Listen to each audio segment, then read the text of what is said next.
Nous prions que ton Esprit Saint nous aide à saisir cette parole, que nous puissions la garder dans nos cœurs et que nous puissions vivre par elle.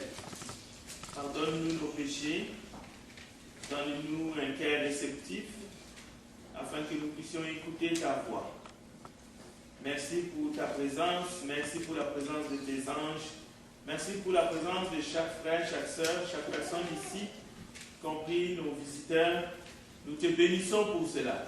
Aujourd'hui, c'est un grand jour, le jour où nous nous rappelons la mort, la résurrection de ton Fils Jésus-Christ, lui qui a triomphé de la mort, lui qui a vaincu le diable, et à travers de lui, nous nous sommes réconciliés avec toi, notre Père. Bénis cette journée, bénis nos âmes, fais qu'aujourd'hui ce soit un jour de gloire, parce que nos yeux sont tournés vers toi.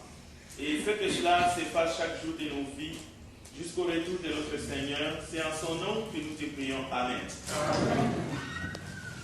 Ce matin, je veux vous amener un sujet qui va vous paraître d'emblée un peu bizarre, parce qu'il s'agit d'un serpent, mais pas de n'importe quel serpent, mais le serpent d'airain. C'est un sujet qui se trouve dans la Bible, la parole de Dieu. L'évangile du Christ est fondamentalement un message de paix, un message d'amour et de joie. Et de joie et d'allégresse. Ça, c'est l'évangile du Christ. Ce n'est pas un message qui fait peur. Ce n'est pas un message non plus triste. Non, l'évangile de Christ est un message de paix et d'amour. C'est une bonne nouvelle pour tout le peuple sur la terre. Alors, si la parole de Dieu suscite d'autres sentiments en vous, que ces trois choses, la paix, l'amour, la joie, l'allégresse, il faut s'examiner. L'évangile du Christ, le message, c'est un message d'espoir. C'est un message d'espoir pour tout le peuple sur la terre. C'est le seul message d'espoir que nous en avons. Il n'y en a pas d'autre.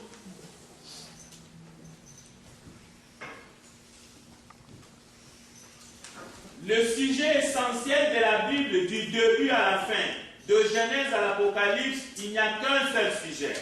Et ce seul sujet, c'est Jésus-Christ. C'est Jésus lui-même qui l'a dit. Dans l'évangile de Jean, au chapitre 5, verset 39 à 47, si vous lisez, vous allez trouver ce que je vous dis. Jésus dit à ses interlocuteurs, à l'époque, alors qu'il était sur la terre, il dit, sondez les Écritures, examinez les Écritures. Vous allez voir que les Écritures rendent témoignage de moi. Et à l'époque où Jésus parlait, les Écritures, il n'y en avait pas le Nouveau Testament. Quand Jésus disait les Écritures, c'était l'Ancien Testament. Cela veut dire tout l'Ancien Testament, y compris le Nouveau Testament que nous avons, qui est venu par la suite, ne fait que parler de Jésus. Alors quand vous écoutez serpent d'airain, nous ne sommes pas en train de parler d'un animal. Le serpent d'airain est un type de Christ. Oui, il y a l'histoire de l'arche de Noé. Mais l'arche de Noé et l'histoire de l'arche de Noé, qui est une vraie histoire, c'est une figure de Christ. Parce que dans l'Ancien Testament, c'était l'ombre des choses à venir. Et il y a beaucoup d'autres thèmes dans la Bible où nous lisons.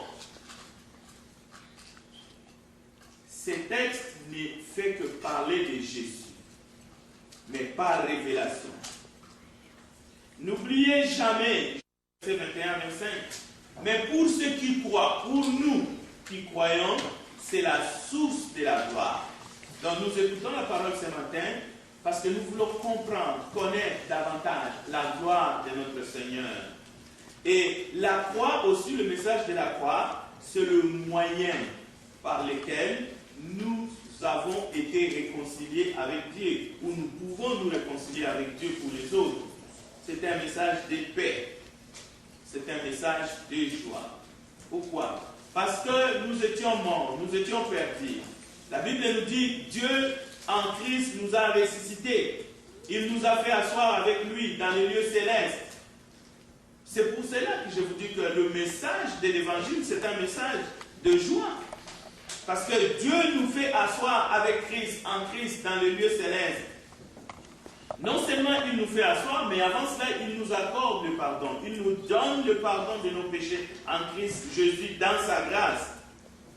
Voilà la source inépuisable de joie dans nos cœurs. Les chrétiens devraient être dans la joie tout le temps. La cause de cette joie, le but de notre joie, c'est parce que nous avons obtenu le pardon de Dieu. Nous avons été réconciliés avec Dieu par la croix de Jésus-Christ. C'est parce que Jésus a pris notre place. Il nous a rachetés. C'est ça la source de la joie dans le cœur de celui qui est chrétien tout le temps. C'est-à-dire, les choses, les circonstances de ce monde ne peuvent pas occulter. Ça ne peut pas prendre le dessus sur ces raisons, sur cette raison-là.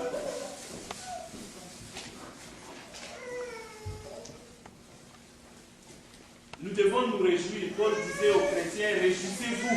Je le répète, réjouissez-vous. Ce n'était pas parce que les chrétiens avaient tous les biens matériels, justement. Ce n'était pas parce que les chrétiens avaient tous des grandes maisons ou je ne sais pas quoi. Non, ce n'était pas à cause de cela. C'était parce que Paul leur disait, écoutez, réjouissez-vous, parce que vos péchés sont pardonnés. Réjouissez-vous parce que la croix, Jésus, par la croix, il a vaincu Satan. Alors, réjouissez-vous parce que votre ennemi a été vaincu. Alors, réjouissez-vous. Soyez dans l'allégresse parce que votre Sauveur est venu vers vous. La joie du chrétien, ce n'est pas quelque chose à discuter.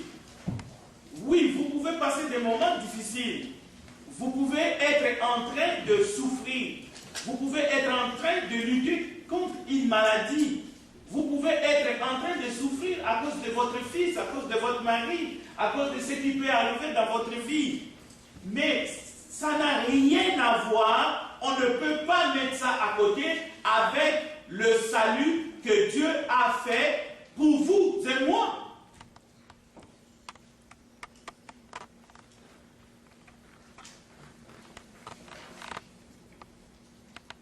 Dieu avait fait des grandes choses pour son peuple ancien. Quand nous parlons du peuple d'Israël, nous ne voulons pas rester dans le passé. C'est simplement parce que nous sommes le peuple de Dieu. Aujourd'hui, le peuple de Dieu, c'est l'Église.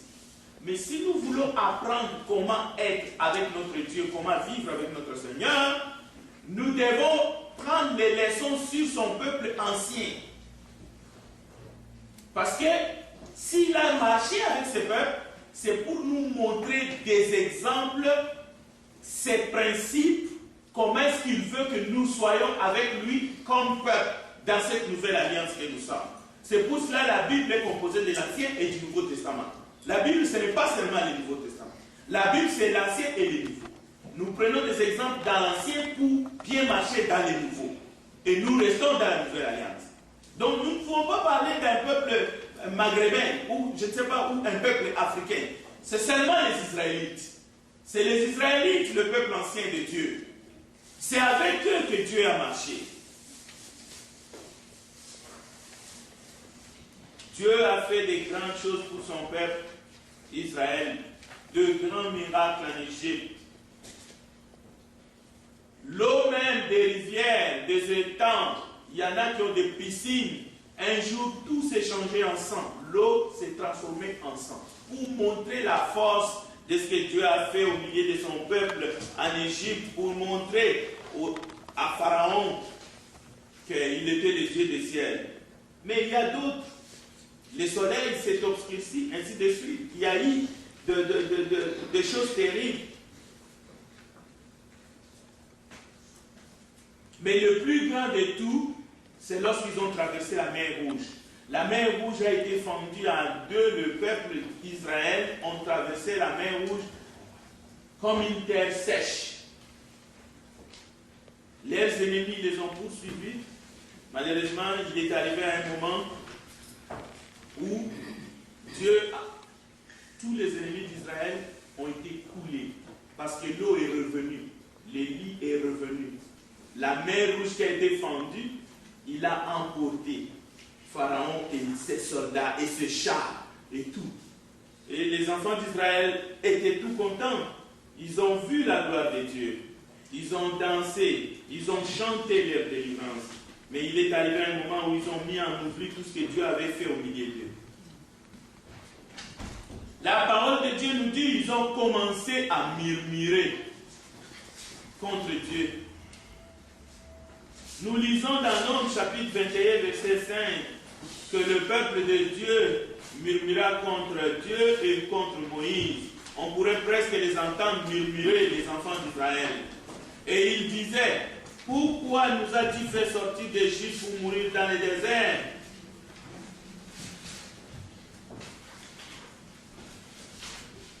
Ils ont commencé à se plaindre, car il n'y a point de pain, il n'y a point d'eau.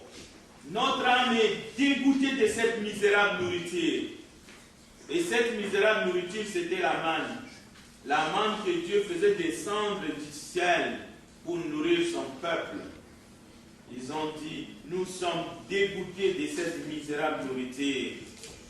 Le texte me dit dans Nombres chapitre 21, alors l'Éternel envoya contre le peuple des serpents brûlants. Il mordit le peuple et il mourut beaucoup de gens en Israël. Au verset 6, Nombre 21, 6. Le peuple vint à Moïse et dit, nous avons péché car nous avons parlé contre l'Éternel et contre toi. Prie l'Éternel afin qu'il éloigne de nous ces serpents. Moïse pria pour le peuple, le verset 7. Moïse pria pour les enfants d'Israël et Dieu lui indiqua un remède. Dieu lui indiqua un remède.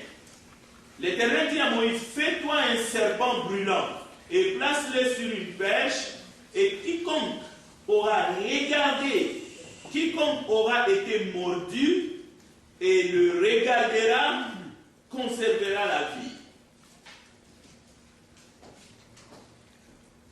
Dans ce monde corrompu où nous sommes encore, en attendant le retour de notre Seigneur et Sauveur Jésus-Christ, le diable est toujours actif.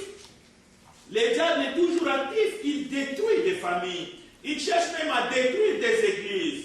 Il sépare les couples. Chacun tente d'écraser l'autre. Si on peut cracher sur toi, on le fera. Mais, en faisant cela, nous offensons Dieu. Et le salaire du péché, la Bible nous dit, c'est la mort. Le serpent représente tout ce qui est maudit par Dieu.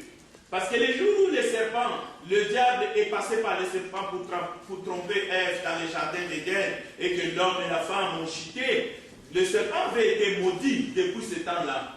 Donc le serpent représente tout ce qui est maudit. Le péché entraîne la malédiction sur toute chose. Lorsque le péché s'étale, même l'or perd sa beauté. Même l'or devient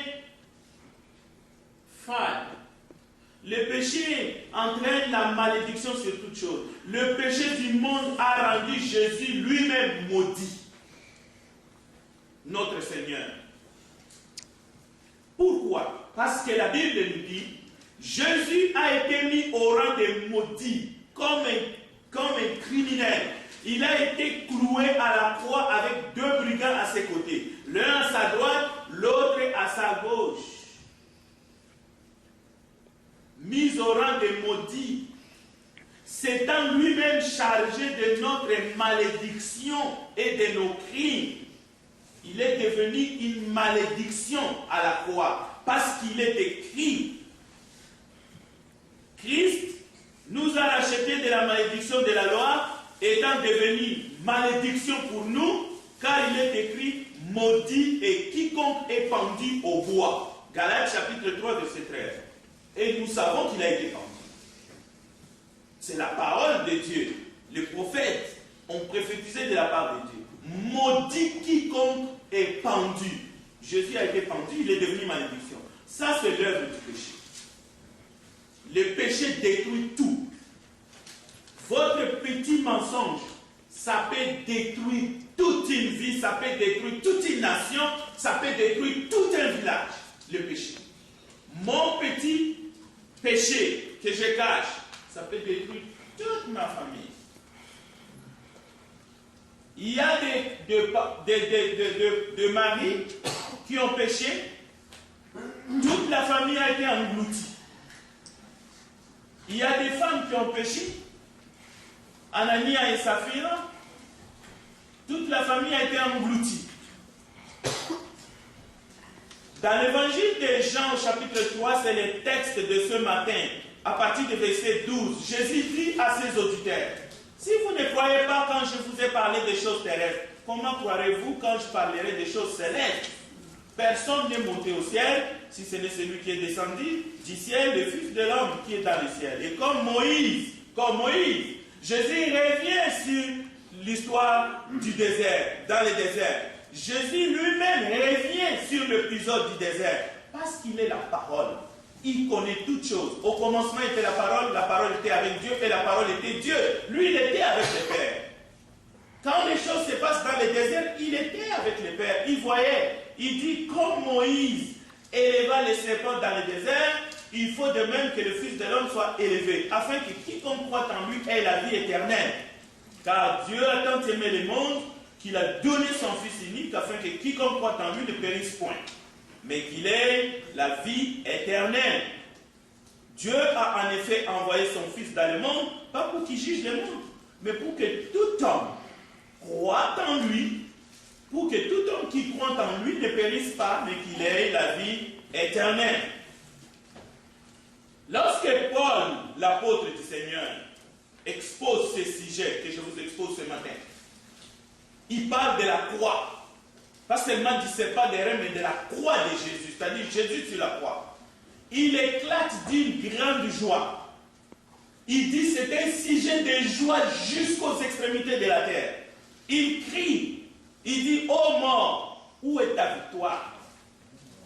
Ô mort, où est ta victoire? Où est ton aiguillon? 1 Corinthiens chapitre 15, verset 55. L'aiguillon de la mort, c'est le péché. Ce qui donne de la valeur à la mort, ce qui fait que la mort est un sujet de terreur, c'est le péché. L'aiguillon de la mort, c'est le péché. Mais Christ est venu. Jésus-Christ est venu. Le péché a été aboli. Je répète, le péché a été aboli. Parce que Christ est venu. Cela veut dire quoi? Les crochets venimeux du serpent a été détruit. Parce que le serpent a un venin. Et ce venin est mortel. Lorsque tu as reçu la morsure du serpent, tu dois mourir. Le salaire du péché, c'est la mort. Parmi tous les merveilleux symboles de la parole de Dieu, je pense qu'aucun ne souligne d'une manière éclatante la victoire de Jésus-Christ que ce symbole. Le serpent des reins. Le serpent des reins est le symbole le plus clair, le plus significatif, qui souligne d'une manière claire et nette la victoire de Jésus sur le diable, la victoire de Jésus sur le péché.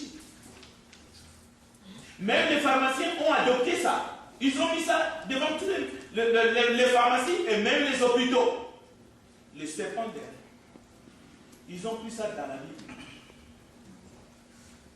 Les serpents des reins.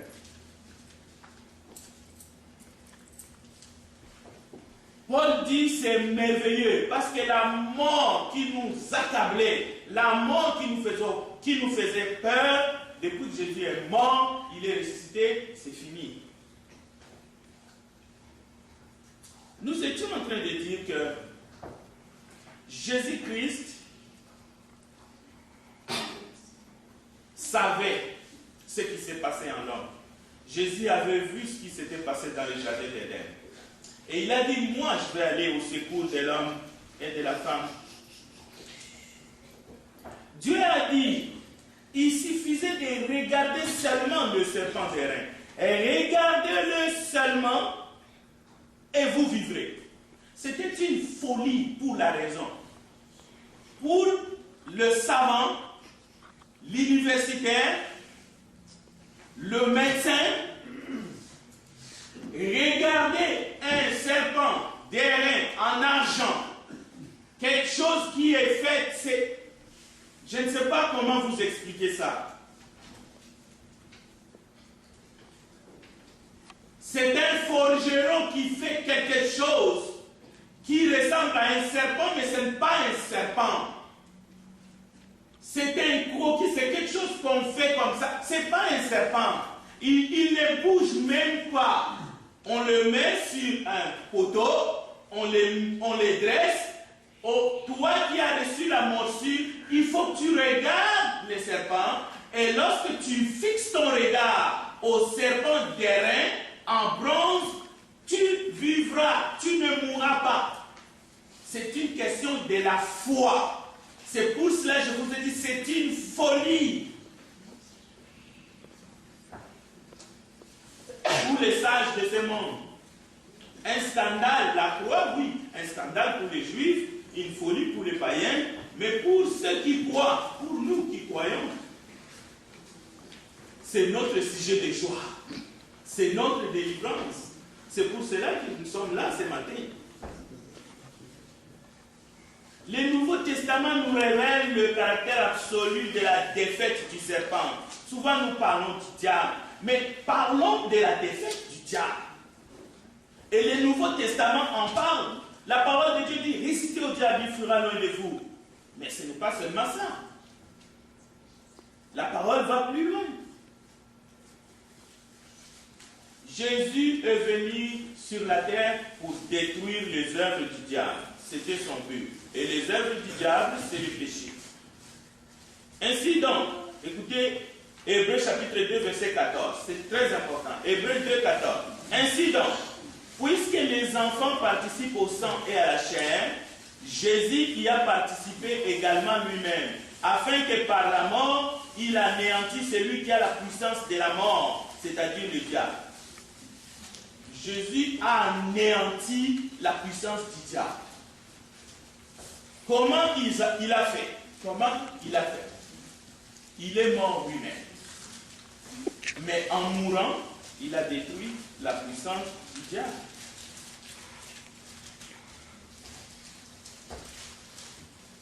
Que Dieu soit béni.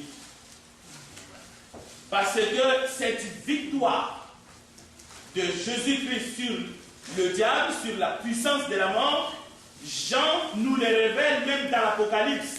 Dans l'Apocalypse chapitre 1, verset 18, lorsque Jean voit dans sa vision apocalyptique, il voit Jésus et il crie, il dit, je vois Jésus debout, mais Jésus déclare, j'étais mort et voici je suis vivant au siècle des siècles. Je tiens les clés de la mort et du séjour des morts. Alors sachez-le ce matin, mes frères, chers frères et sœurs, mes bien-aimés, que Jésus-Christ tient la clé de la mort et du séjour des morts. N'est-ce pas un autre sujet de joie? Ce n'est pas le diable qui a la clé de la mort. Ce n'est pas le diable qui a la clé du séjour des morts. Ne le croyez pas, c'est un mensonge. C'est Jésus qui a la clé de la mort et il tient la clé du séjour des morts. Encore un sujet de joie. Parce qu'avant, c'est le diable qui l'avait. Et quand lui, il l'avait, c'était la terreur. C'était la terreur. Même Moïse tremblait. Il a supplié Dieu. Il dit non, je ne veux pas mourir. Je vais entrer dans la terre promise. Mais Dieu a dit non. tu n'as pas donné gloire, tu n'as pas sanctifié mon nom. Moïse n'a pas fait grand-chose. Comme nous voyons aujourd'hui, Dieu lui dit, tu n'as pas sanctifié mon nom, tu n'entreras pas. Mais comme c'était un serviteur de Dieu fidèle, Dieu l'a pris. Le serpent représente tout ce qui est maudit, comme nous avons dit. L'une des recherches scientifiques, ces textes-là, nous l'avons dit, et les textes qui s'affichent, Jean 3, 14, 16, nous venons de les lire. Mais quand même, je vais lire 1 Corinthiens chapitre 10, versets 6 à 11, parce que ça nous explique. Ces choses leur sont arrivées. À qui? Aux enfants d'Israël. Tout ce que nous sommes en train de partager avec vous. Ces choses leur sont arrivées pour nous servir d'exemple. Et elles ont été écrites pour notre instruction. Vous voyez pourquoi nous devons toujours puiser dans l'Ancien Testament et nous devons toujours actualiser l'enseignement de la parole de Dieu dans le Nouveau Testament. Enseigner seulement le Nouveau Testament, c'est incomplet. Il faut être capable d'aller prendre la parole de Dieu dans les enseignements même du peuple de Dieu et les actualiser dans le Nouveau Testament qui sont les enseignements des apôtres. Donc, ces choses leur sont arrivées pour nous servir d'exemple, mais elles ont été écrites pour notre instruction. Écoutez maintenant le verset 9 d'Un Corinthiens 10. Ne tentons point le Seigneur comme le tentèrent quelques-uns d'eux qui périssent par les serpents. Réalisons cet exemple des choses qui leur sont arrivées dans Nombre, chapitre 21, 4 à 9. On peut les réaliser.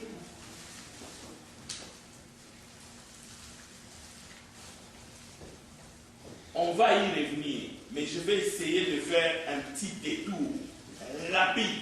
Et je vais vous parler de quelque chose que nous possédons, mais nous ne faisons pas très attention. Là encore, nous avons les serpents d'airain.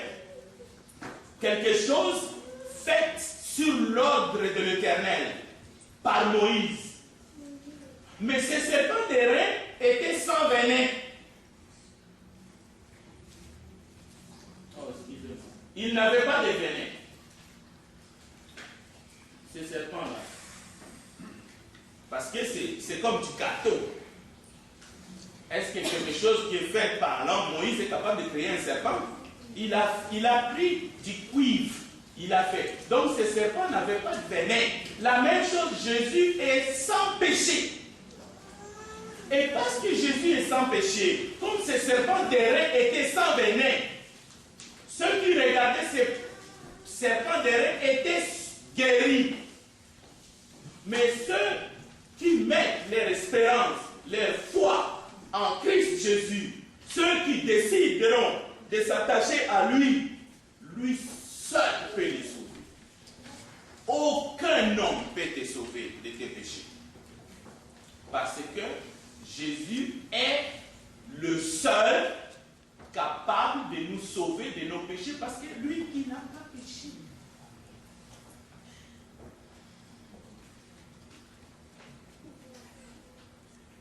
Nous, comme eux, ils ont contemplé le serpent d'airain.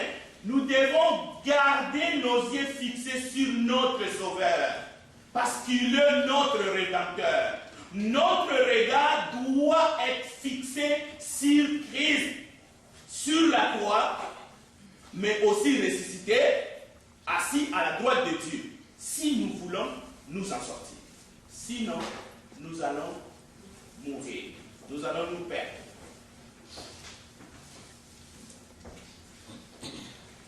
Cela veut dire quoi? Cela veut dire que nous devons être capables de contempler la gloire de Dieu à tout moment de notre existence pendant que nous sommes sur cette terre.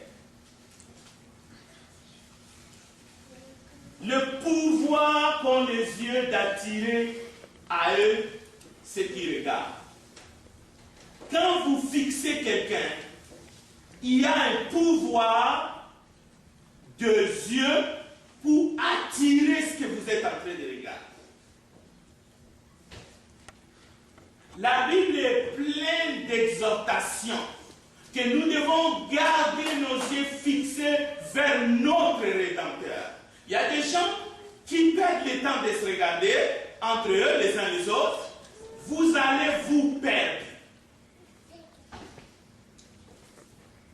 Les Israélites qui étaient mordus, il fallait qu'ils regardent au serpent des reins, parce que c'était l'ordre de Dieu pour la guérison physique, mais aussi la guérison de leur âme. Parce que ceux qui regardaient étaient guéris. Et ils sont entrés dans la terre promise. C'était un enseignement pour nous. Aujourd'hui, nous sommes dans un monde corrompu. Nous sommes même dans l'église. Il y a toujours des envoyés du malin pour essayer de compliquer l'existence. Vous braquez vos yeux sur les hommes, vous braquez vos yeux sur des hommes pécheurs, vous allez mourir. Mais si vous regardez à Jésus, si vous gardez vos yeux fixés sur Jésus, si vous restez attachés à lui, vous allez être sauvés. Vos péchés vont être effacés et vous arriverez au ciel. Amen. Parce que Dieu a fait les choses simples. Et c'est écrit dans la parole. C'est écrit dans la parole. Parce qu'avec nos yeux, nous pouvons manger, nous pouvons avaler, nous pouvons posséder quelqu'un, juste avec nos regards. Alors, si vous passez votre temps à braquer vos yeux sur celui qui n'est pas le Rédempteur, ben vous allez perdre votre âme. Écoutez, 2 Corinthiens chapitre 3, verset 18, pour vérifier ce que je viens de dire. Nous tous qui, les visages découverts, contemplons comme dans un miroir la gloire du Seigneur, nous sommes transformés en la même image de gloire en gloire, comme par le Seigneur l'Esprit.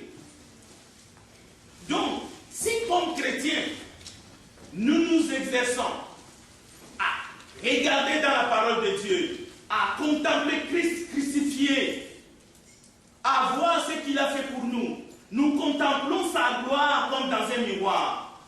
Nous sommes transformés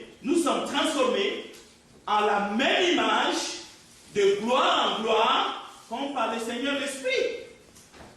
Quelqu'un qui passe son temps à regarder, par exemple, les belles femmes, il finira par tomber dans le péché. C'est tout. Tu vas tomber.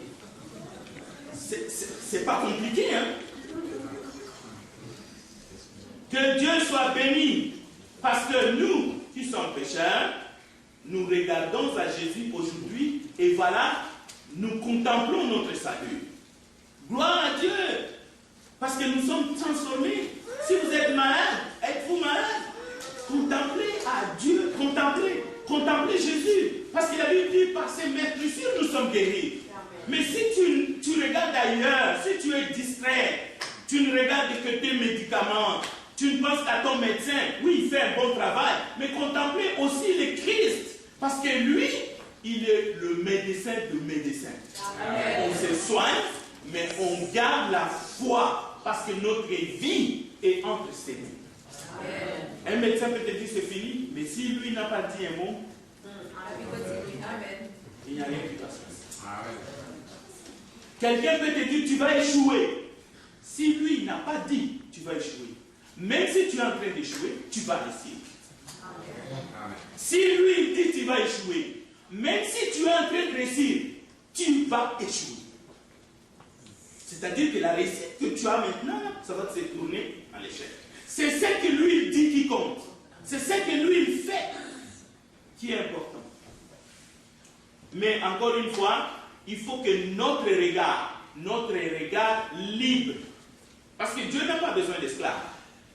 Notre regard libre, nous devons décider de tourner nos regards vers lui. Nous devons décider de fixer notre regard, de regarder l'arche de l'alliance. C'est un regard libre. Quel que soit ton problème, regardez à Jésus.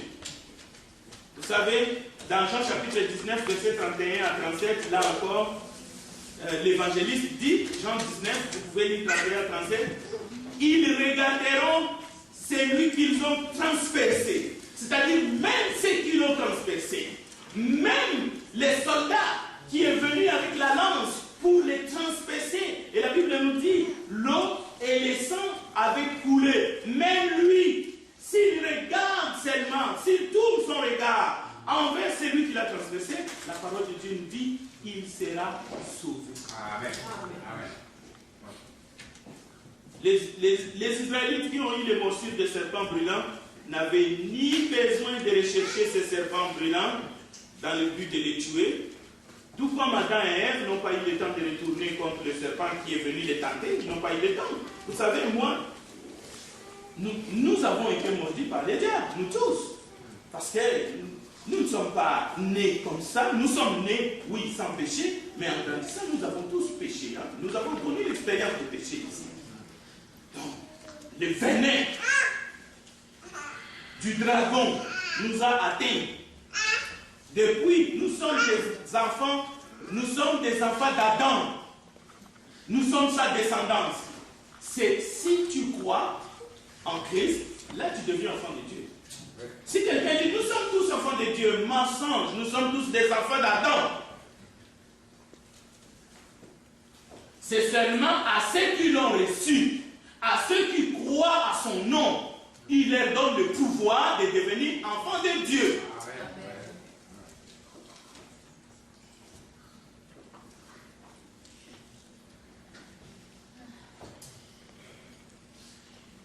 Il fallait juste regarder le serpent que Moïse avait fait pour être guéri et retrouver la paix. J'aimerais terminer en disant, si le diable nous tente encore aujourd'hui, bien qu'il sait, c'est un ennemi vaincu, c'est seulement, il essaie d'amener le désordre dans notre entourage, dans notre vie, dans notre maison, dans notre assemblée, parce qu'il veut nous emporter avec lui dans la perdition. Ouais.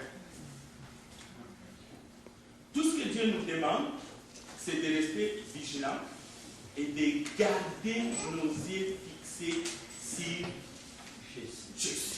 Amen. Amen. Le rédempteur de nos âmes. Amen. Si vous donnez de l'importance à quelqu'un plus qu'à Jésus, vous vous focalisez, vous perdez votre énergie.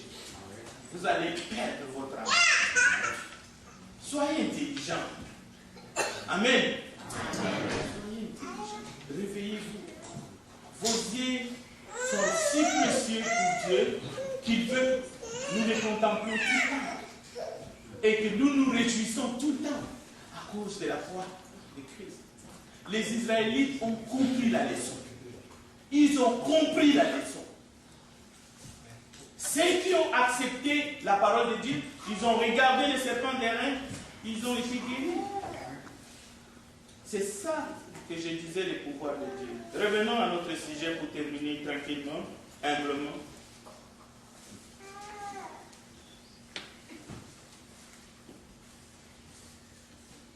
Que Dieu soit béni. Que Dieu soit béni. Parce que quiconque met son espérance en Christ vivra. C'est Dieu qui le dit. Car Dieu a tant aimé le monde, afin que quiconque croit en lui ne périsse point, mais qu'il ait la vie éternelle. Dieu est la vérité. Notre seule difficulté réside dans le fait que nous sommes trop conscients de notre péché. Nous sommes trop conscients de notre maladie. Que nous ne regardons pas au Seigneur avec foi et avec espérance. Amen. Nous devons retrouver le chemin de la foi et le chemin de l'espérance. Amen. Nous devons mettre notre foi et notre espérance en Dieu. Il est la solution.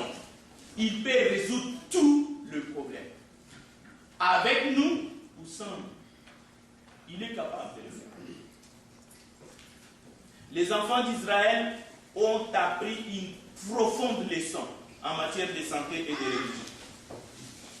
Il fallait que cela soit clair et c'est clair pour nous aujourd'hui. Dieu nous a enseigné à travers le serpent d'airain que Christ allait venir. Et Christ, qui allait venir, il devrait mourir pour nous. Et il est mort. Il a écrasé la tête du serpent, comme nous le voyons sur cette image. Mais il a écrasé la tête du serpent par sa propre mort pour nous, sur la croix. Mais il a triomphé en sautant du tombeau par sa résurrection. Et aujourd'hui, vous êtes là. Si vous voulez hériter la vie éternelle, si vous voulez avoir la solution, mais la seule solution pour vous, pour votre vie, pour votre famille, il faut accepter la grâce de Dieu, la grâce que Dieu nous donne en Jésus-Christ. Et si vous êtes chrétien, et vous voulez arriver au ciel, vous devez garder vos yeux fixés sur Jésus-Christ. L'évangile, c'est l'évangile de la croix. L'évangile, ce n'est pas l'évangile des hommes. C'est l'évangile du Christ. C'est pour cela que nos yeux doivent être fixés en Jésus, lui qui est le rémunérateur de tous. Quel que soit le problème, quelle que soit votre maladie, quelle que soit votre situation, aujourd'hui Jésus dit, je suis mort pour vous sur la croix, je versais mon sang pour vous, faites-moi confiance. Amen. Que Dieu bénisse sa parole. Amen. Amen.